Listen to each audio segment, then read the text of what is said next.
Να σου πω ένα παραμύθι. Είμαι η Εύα των Ονείρων και σε καλωσορίζω εδώ που οι μικρές ιστορίες γίνονται μεγάλα όνειρα.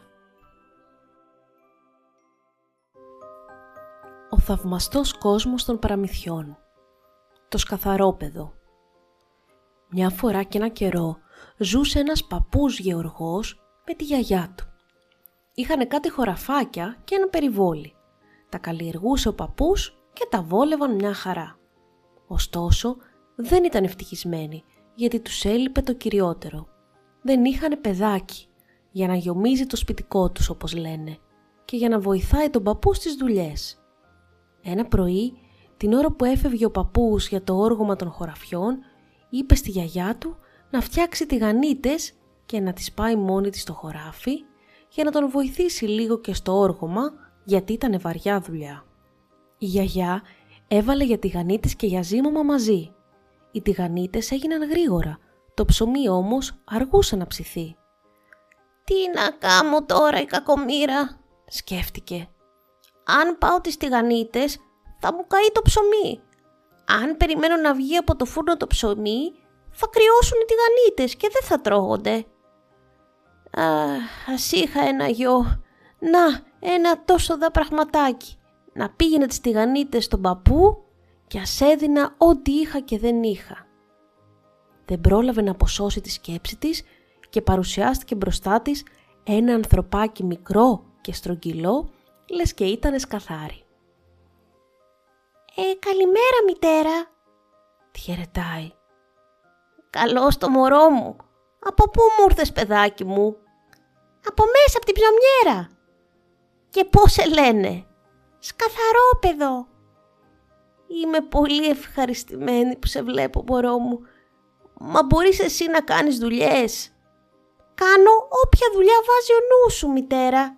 Είμαι και έξυπνο και καταφέρνω τα πάντα. Τι δουλειά θέλεις τώρα να σου κάμω?» «Να πας στις τηγανίτες στον πατέρα σου». «Έγινε. Τύλιξέ τε σε μια πετσέτα και έφυγα στο πι και φύ».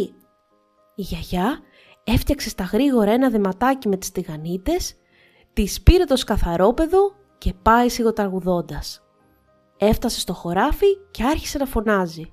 «Πατέρα, πατέρα, σου έφερα τηγανίτες. Έλα να τις φας τώρα που είναι ζεστές». Ο παππούς άκουσε τη φωνή, μα δεν έβλεπε κανέναν. Κοίταξε καλά, ξανακοίταξε και διάκρινε ένα δεματάκι να σέρνεται στο χώμα. Πάει κοντά και λέει: «Ποιος μου μιλάει?» «Εγώ, πατέρα», λέει το σκαθαρόπεδο και βγαίνει μπροστά από το δέμα. «Από πού ξεφύτρωσες, αγόρι μου?» «Από την ψωμιέρα. Μα άφησε τώρα τις κουβέντες και κάτσε να φας τις τηγανίτες σου όσο είναι ζεστές. Θα τα πούμε αργότερα». «Μια στιγμή, αγόρι μου. Να οργώσω λίγο για να τελειώσω την αράδα». «Θα οργώσω εγώ, πατέρα». «Τι λες, αγόρι μου, το όργωμα είναι πολύ δύσκολη δουλειά». «Ας είναι, εγώ θα τα καταφέρω. Θα σκαρφαλώσω ως το αυτί του αλόγου και θα του λέω κατά πού θα τραβάει». Και τα κατάφερε. Πήρε στα χέρια τα σκοινιά και το αλέτρι, έλεγε του αλόγου κατά πού θα τραβήξει και όλα ξεκινήσανε και πηγαίνανε μια χαρά. Το σκαθαρόπεδο, από τον ενθουσιασμό του, άρχισε να τραγουδάει δυνατά.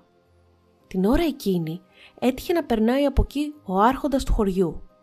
Άκουσε τραγούδια, έβλεπε και το άλογο να οργώνει μόνο του χωρίς το γεωργό και παραξενεύτηκε.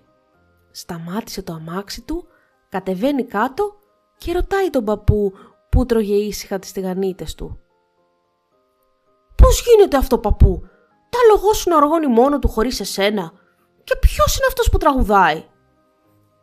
«Ο γιος μου είναι, άρχοντα, και που οργώνει και που τραγουδάει», λέει περήφανα ο παππούς. «Μα δεν βλέπω κανένα γιο». «Ας μη βλέπεις εσύ, τον βλέπω εγώ».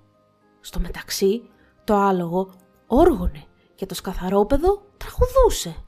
«Δεν μου λες», λέει ο άρχοντας. «Μου το πουλάς το αγόρι σου?» «Θα αστιεύεσαι βέβαια», λέει ο παππούς. «Το μοναχοπέδι μου να σου πουλήσω?» Μου το δίνεις με το καλό ή θα σου το πάρω με το ζόρι και δεν θα σου δώσω τίποτα, απείλησε ο άρχοντας. Το σκαθαρόπεδο, μόλις άκουσε την απειλή του άρχοντα, κατέβηκε από το άλογο, σκαρφάλωσε κρυφά στον ώμο του παππού και του λέει σιγά στο αυτί: «Πούλησέ με και μη σε νοιάζει, εγώ θα σου ξανάρθω». Ύστερα από αυτό, ο παππούς δέχτηκε να πουλήσει το γιο του και συμφώνησε με τον άρχοντα 100 χρυσά φλουριά. Ο άρχοντας έδωσε τα φλουριά, πήρε το σκαθαρόπεδο, το βάλε στην τσέπη του και έφυγε. Άμα έφτασε στο αρχοντικό του, πήγε να βγάλει το παιδί από την τσέπη του για να κάνει έκπληξη στην αρχόντισσα. Μα εκείνο δεν ήταν εκεί. Είχε γίνει άφαντο. «Βρε γυναίκα, τι έπαθα!» φώναξε. «Έδωσα 100 χρυσά φλουριά και αγόρασα ένα παιδάκι και τώρα δεν το βρίσκω». «Πώς σε βάρεσε ο ήλιος στο κεφάλι, άντρα μου? Στη τσέπη σου ψάχνεις να βρεις το παιδί?» απόρρισε η αρχόντισσα. «Ναι, κυρά μου, στην τσέπη μου το ψάχνω. Αυτό δεν ήτανε παιδί, σαν εκείνα που ξέρεις. Ήτανε αλλιώτικο και τόσο έξυπνο». Και ιστόρισε στη γυναίκα τι παιδί ήταν το σκαθαρόπεδο, πού το βρήκε και πώς το αγόρασε. «Τότε να πας πίσω στον παππού να σου δώσει ή το παιδί ή τα φλουριά», είπε η αρχόντισσα. «Ναι, κυρά μου, αυτό θα κάμω», είπε ο άρχοντας. Και μια και δυο πάει στο χωράφι του παππού.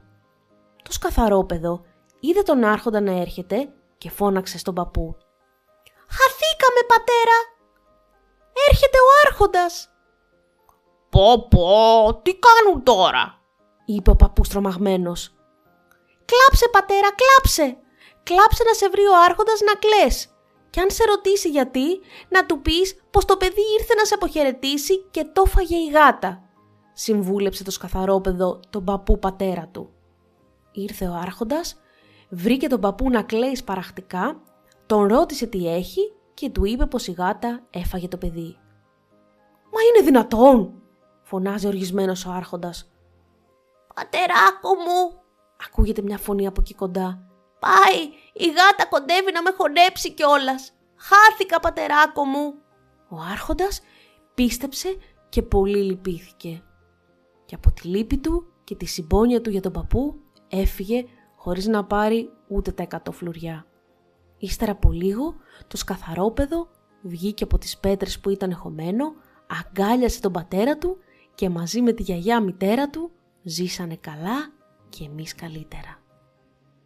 Είμαι η Εύα και ελπίζω να έχεις όνειρα γλυκά.